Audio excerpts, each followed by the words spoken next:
Hey y'all. Happy Friday.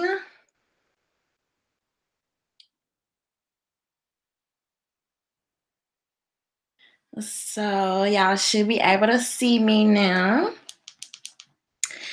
So happy Friday, y'all. I decided to go live on a Friday. How are y'all? Hopefully y'all Friday is going good. Um And so hopefully y'all are looking forward to the weekend. Hey David, hey Lucky, hey Atlanta Light, hey Richard. So I'm just gonna give people a few more minutes to get in here, y'all. But I came across hey Isaac, okay, you made one of my lives. Hey Ed. So I came across this article today about universal background checks that passed the House. And so I want to talk about that a little bit because, I had to go do a little research and this and the other. Hey, Roderick. Happy Friday to everybody. Make sure y'all give me a thumbs up so YouTube will let people know that I'm here doing this live. And thank y'all for coming on in. So, HR 8, okay, was passed the other day. It did pass the Senate. So, originally, I went and read the article from CNN, and I'm like, okay, this is interesting. I'm like, whatever. But hey, Willie. So I'm like, okay, cool. This is not bad. But like always, I'm like, you have to go do more research and find further information. You can't just go off one article. Hey, sire. So if you're just coming in, we're gonna talk about the bill that the House just passed for universal background checks. And I just want to talk about this a little bit real quick, y'all.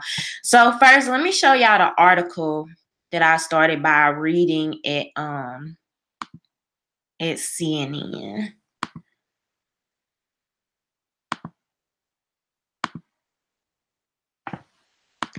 All right, so this was, hey, Humi, thank you, welcome.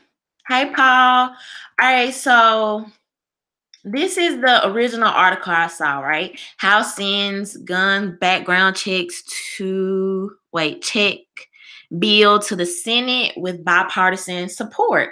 So, okay. So I'm like, okay, bipartisan bill. Okay. So I went on to read it.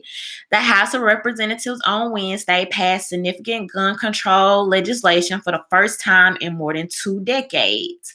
A move that Democrats hope will intensify a pressure campaign for a vote in the Senate. The Universal Background Check Bill, HR 8, requires background checks on all firearm sales in the country. Currently, only licensed gun dealers must perform background checks for anyone seeking to purchase a firearm. Most unlicensed sellers do not. HR 8 will make that illegal. There are exemptions. So I'm like, okay, let's see what the exemptions are. So the exemptions are gifts to family members and transfers for hunting, target shooting, and self-defense, according to the House Judiciary Committee website.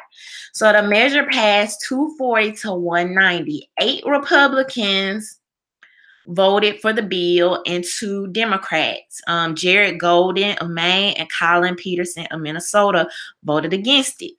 The bill will move to the Senate, where it's unlikely to pass in a Republican majority chamber, as legislation often needs 60 or more votes to advance. So this just goes on to talk about other people that sponsored the bill, this and the other.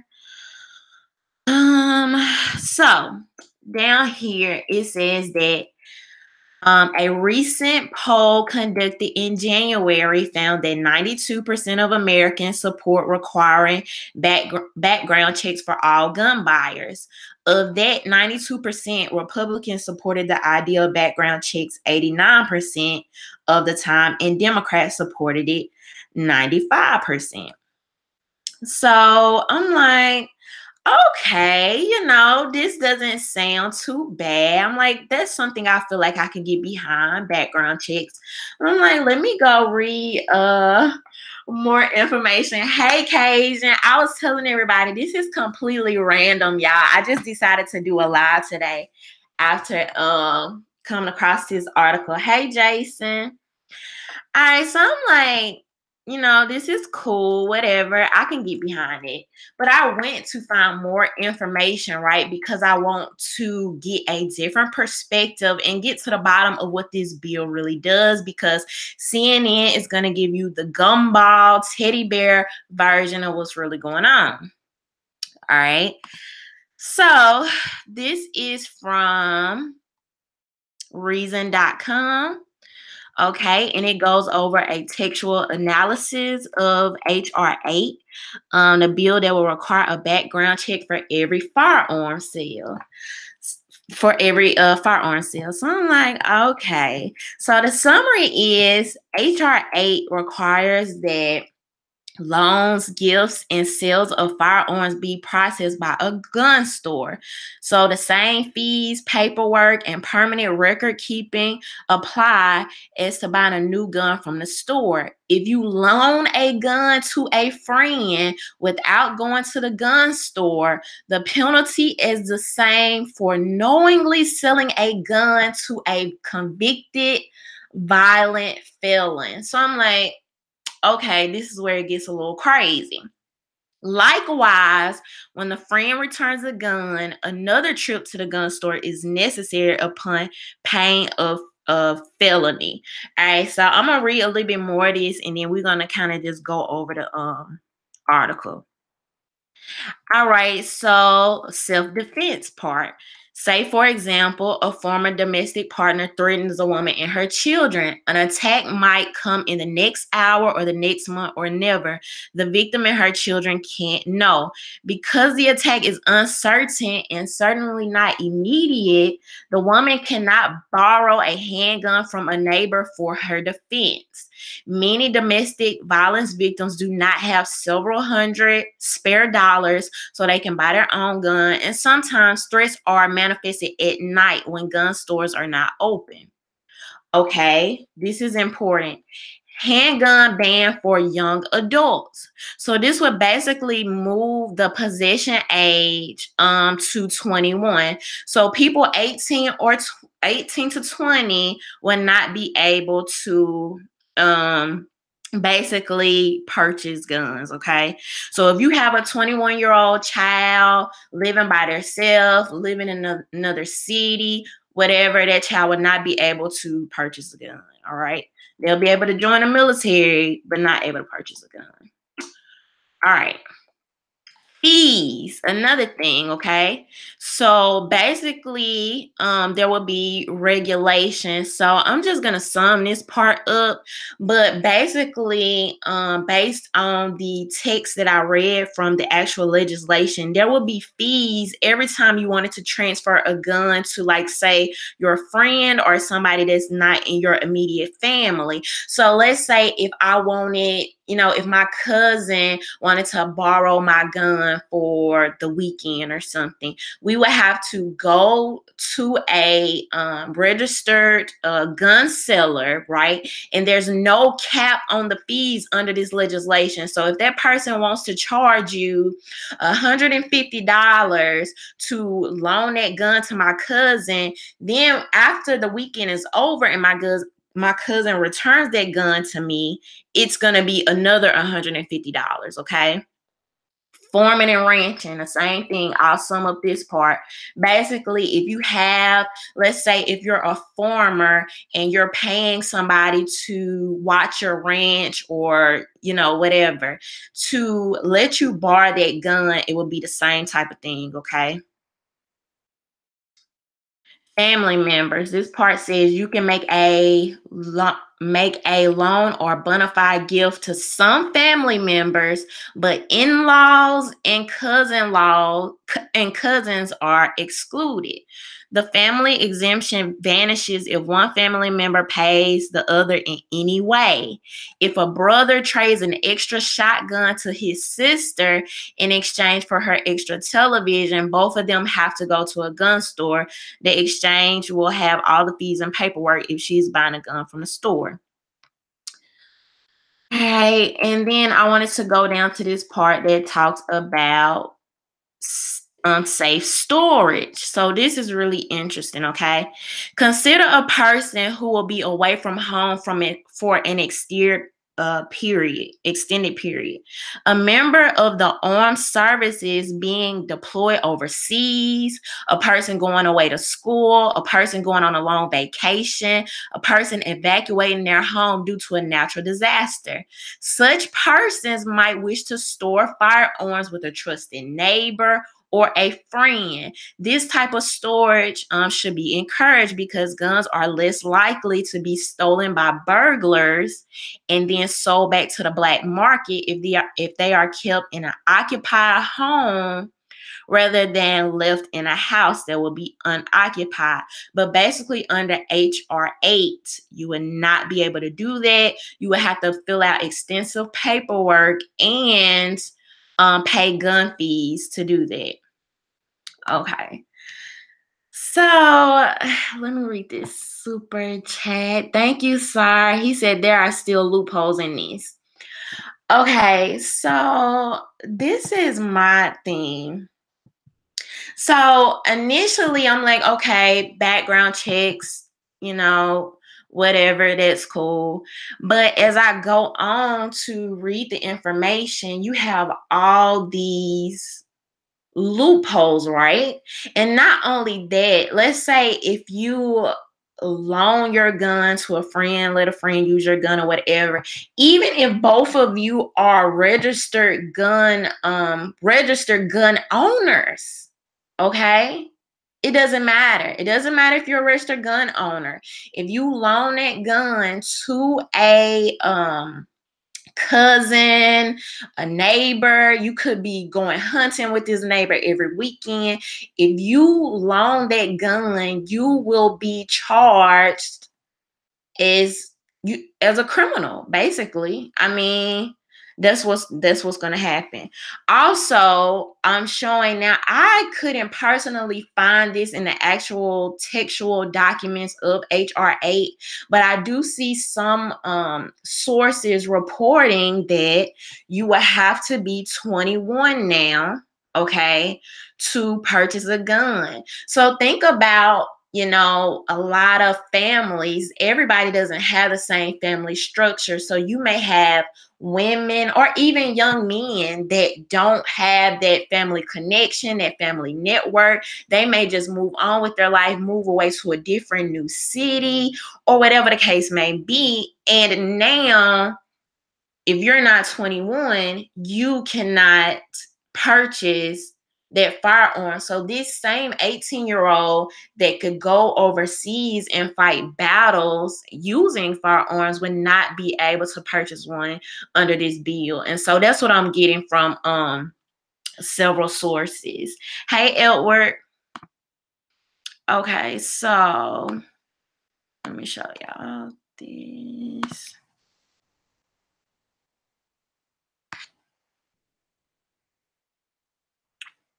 So let's see.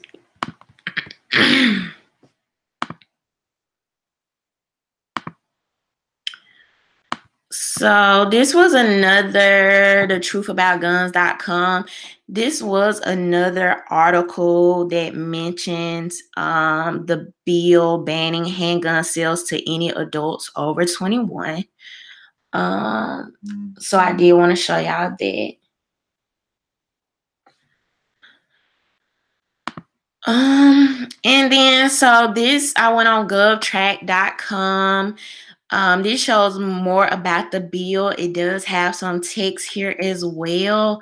Like I said, this may not be the all of the text to the bill.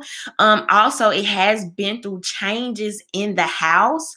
So I did not see that part about you having to be 21, but it does talk about, not being able to basically exchange a gun with like your aunt or uncle and stuff like that. So this, and I'll go back and add the links in the description box if y'all want to see that.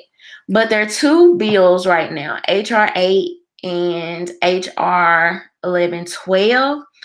And like I said, HR 8 did pass the House. So now you do have some cities, and I want to show y'all this because this just happened this week. So you already have some cities that are under stricter gun laws like New York, right? You literally have this happening in New York this week. So this is some random guy in New York street shooting this girl. He almost hit and fired at this girl.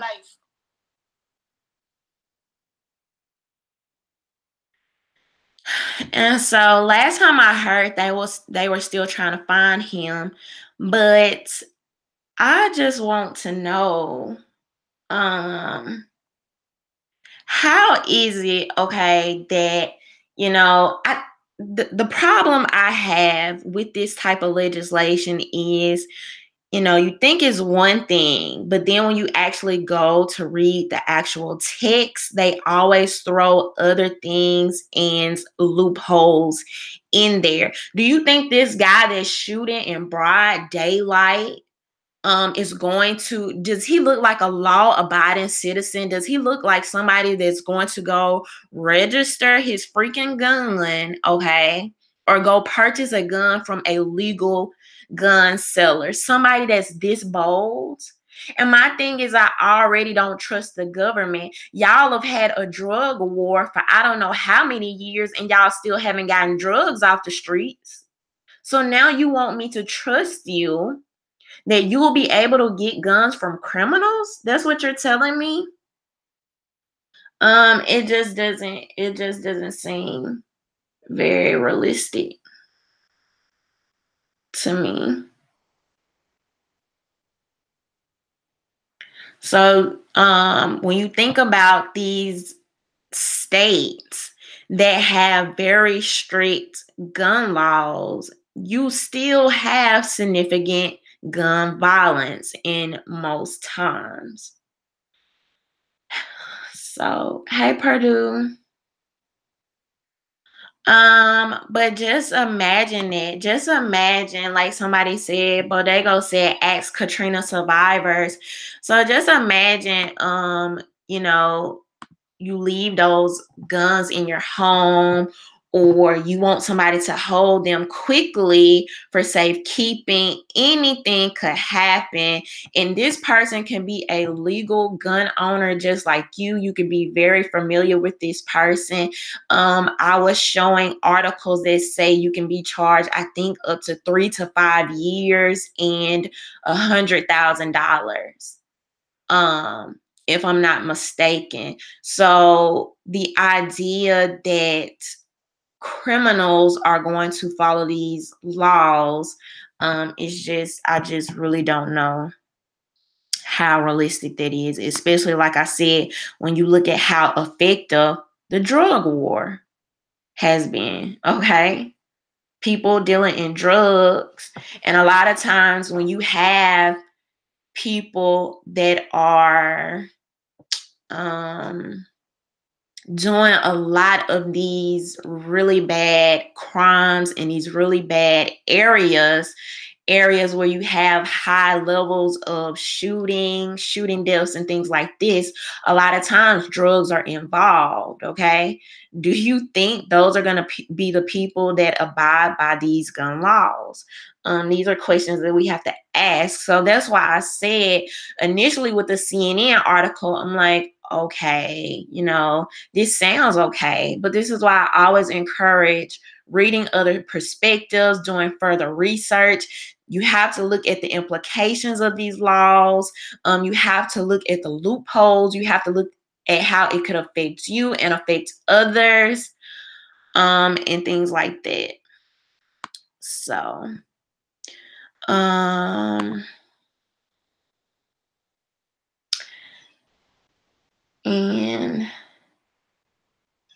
Bodega said England has strict gun laws and people still get got. Absolutely. I can imagine because of people that are doing it. Like I said, if you're this bold to shoot somebody in broad daylight, you have no regard for the law, obviously, and you certainly have no regard for human life. There's point blank period. So, let's see. So, sources are saying, according to Trump, right, he's going to veto the bill.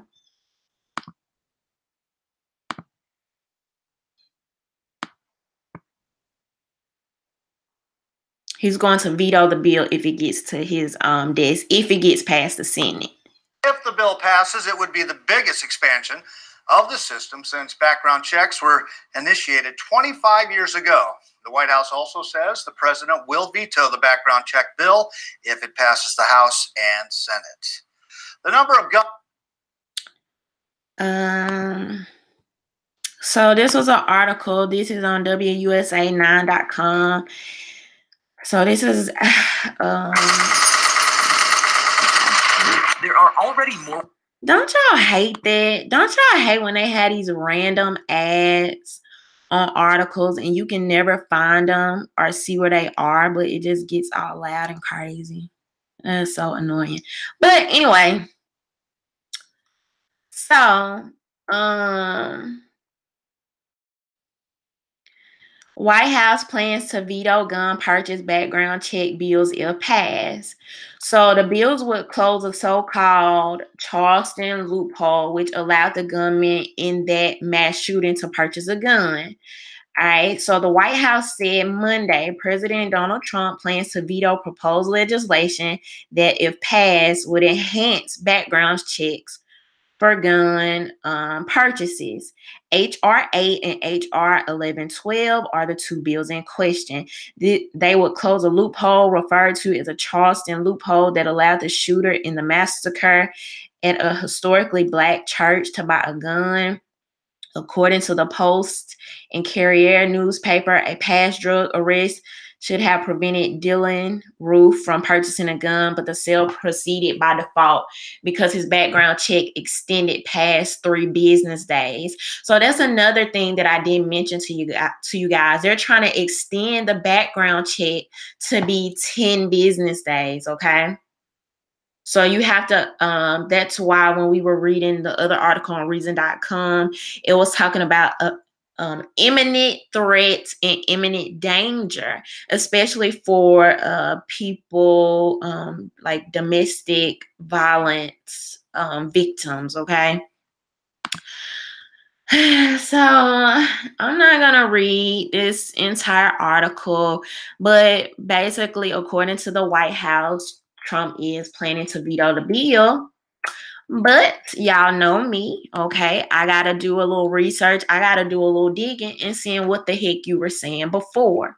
So I found this on the marieclaire.com article. But I did go and verify these tweets earlier, okay? Because I do that. Sometimes people do these fake tweets for odd reasons. I don't know.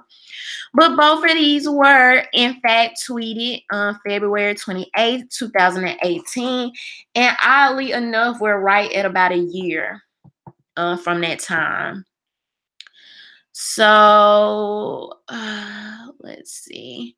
This is Donald Trump saying whether we are Republican or Democrat, we must now focusing on strengthening background checks. He also said, I will be strongly pushing comprehensive background checks with an emphasis on mental health, raise the age to 21, and end sale of bump stocks. Congress is in a mood to finally do something on this issue, I hope. So this was, like I said, about a year ago, tweeted from Trump, but now you have the White House saying that he's going to veto the bill if it comes out. So I'm like, which one is it? What happened in a year's time? Did something happen? Are you being influenced to say this? Were you not telling the truth from the beginning? So y'all, I don't know. I don't know what's going to happen. A lot of people are projecting that the Senate will not pass this bill. But we will see what happens. I had to check the receipts because now you're saying you'll veto it. A year ago, you were saying, you were all for the background check with the emphasis on mental health. It could be, and even with the age raise as well. So, like I said, we'll see what happens. We will keep an eye on this. A lot of people are projecting that the Senate will not pass this just because it is a Republican majority. But I don't know. And I would like to hear with Trump what changed in a year for you to go from this to now all of a sudden you're gonna veto it. I think people have been talking about HR 8 for several months, if I'm not mistaken. So we'll see what happens. Richard says, so if a woman is being threatened by her ex, she would need to wait 10 days before she's allowed to protect herself. Exactly. And the crazy part is I've actually seen news stories of that actually happening, where women would be talking about their ex threatening them, like literally just on Facebook, or they would be given little hints that they're being abused and stuff like this. And then the next thing you know, you look up and they're dead. So it happens. These things are in place for a reason. I always encourage people, do not just read one article, go back and read several so you can make informed decisions about where you stand on certain issues and the impact of certain issues. It looks like I'm freezing up. Maybe y'all can still see me. But so that's the most important thing, and to come up with your own position on these things. My parents in particular, they are against guns. They don't want me to own a gun. But unlike them, I'm like, okay, when I'm here, when I'm around family, when I'm in familiar areas, I pretty much know where to be, where not to be, who to feel safe around and things like that, and like safety precautions. But I'm like, if I move to a different city, I don't have that same luxury of familiarity. Y'all know what I'm trying to say. Okay. I don't have that same luxury. So these things are in place for a reason. And what really scares me with legislation like this in particular is, if you've been watching my channel for a while, if you're new here, y'all, make sure you give me a thumbs up. So YouTube will alert other people. But if you've been watching my other videos, I talked about the loopholes with the whole abortion, like the abortion legislation, right? Because it initially starts out this one way to appeal to your emotional side and your sympathy and your empathy and your empathetic nature and your for the people and all this stuff. But over time, what these legislators do, they will slide little things in there. Slowly but surely, they will slide little things in there to expand this legislation, whether it's to have more control or just for various different reasons. Okay, so that's my concern now. I'm just very hesitant. So right, all I can say for me, irritate is one of my words too. Yeah, I was struggling a little bit with that. But this is all I wanted to talk about today. We will keep an eye on this, see what happens. It may or may not pass the Senate. They're projecting that it won't, but we will see. A lot of people are definitely taking this as a victory. But like I said, before people do that, you need to know more information and see how this really impacts you. So I just want to leave y'all before I go with just a little I forgot what I was about to say. But I just wanted to leave y'all with 2 videos that I came across because oftentimes this is something I'm big about on my channel. Okay. The mainstream media tries to project a monolithic image of Black people, of Black women, policies that we want to see, things we believe in, issues, and stuff like that. Issues that we want to see hey Anthony, issues that we want to see taken up and things like this.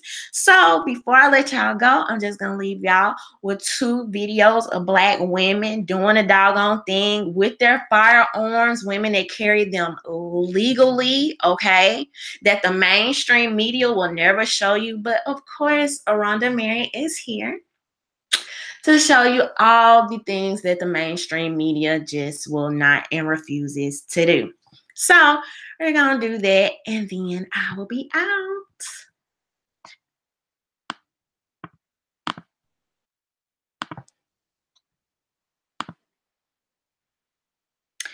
Because, when the media talks about gun ownership or gun possession and Black people, of course, they try to paint all Black people as criminal, drug dealers, and this and that. But you also have plenty, okay, of people with concealed carry licenses who are out here that just want to protect themselves. And if everybody deserves that right, then certainly we do as well. All right, so this is the first one. I think I turned my volume down. Oh, God. Now for something a bit less lethal. The world's largest Nerf gun. Modified. What I tell y'all about them ads? There we go. All right, let's see. The concealed carry license shoots and kills a man who tried to rob her. CBS 2's Suzanne Lemignot has more on the chain of events and what people in the area are saying. Suzanne. Rob, police here in Area South are still questioning the woman as the investigation into this incident continues. Watch closely. This surveillance video from a nearby camera shows a 25-year-old woman with a concealed carry license waiting for a bus. She's at 103rd and Wallace in the Fernwood neighborhood. The video jumps. Police say this man in a light-colored hoodie pulled a gun on the woman and tried to rob her. She pulled out her own gun and shot him in the neck. He took her gun and ran, last seen westbound on Wallace. The woman fell to the ground, got up, and ran east down the center of 103rd. Police found the man here, near the tracks, on the 400 block of West 103rd. He was taken to a hospital where he was pronounced dead. I think she did what she had to do because, crazy stuff happen like that out here every day, anytime. That's self-defense. You and a lot of people in the community are calling this young woman a hero. She is a hero. But if she hadn't shot him, she'd have been probably got messed up. Police SUVs remained near the tracks and at a nearby alley entrance this afternoon. Police are still looking for both guns. I don't feel sorry for the guy at all. Just sorry for her. Chicago police say they have had contact with that 19-year-old man in the past. We're live at Area South Police Headquarters. Suzanne Lemignot, CBS. You got the girl, she just trying to get to work or whatever she's trying to do. And you literally, you know, you don't have transportation. You're literally trying to mind your business, do what you got to do. And here you are having to protect yourself. Now, who's to say if that girl wouldn't have had that firearm on her? Who's to say? We don't know if she would have been here today. And this is another one. And let me show y'all this. Private security officer called a hero by Huntsville police shared her story with Way 31 after she stopped a man from entering a Huntsville nightclub with an AK-47. As he tried to go towards the door where you can see the black chair is right now, that's where I had to go ahead and put him down. That security officer is talking about the man on your screen, Samuel Williams. She shot at him twice, hitting him in the leg. He's now facing multiple charges, including possession of a firearm by a felon. Way 31 Sydney Martin learned more about the incident and how that security officer saved those in the club from getting hurt. Private security officer Latoya told me she was working at Club 3208 early Monday morning when a fight happened inside and Samuel Williams had to be removed. Outside, we did our job as security and had already made sure that everyone was back. There was no one outside except for the person and security. Latoya didn't want to share her last name for safety reasons, but explained when Williams was removed from the nightclub, he went to a car in the parking lot and retrieved an AK-47 and started shooting.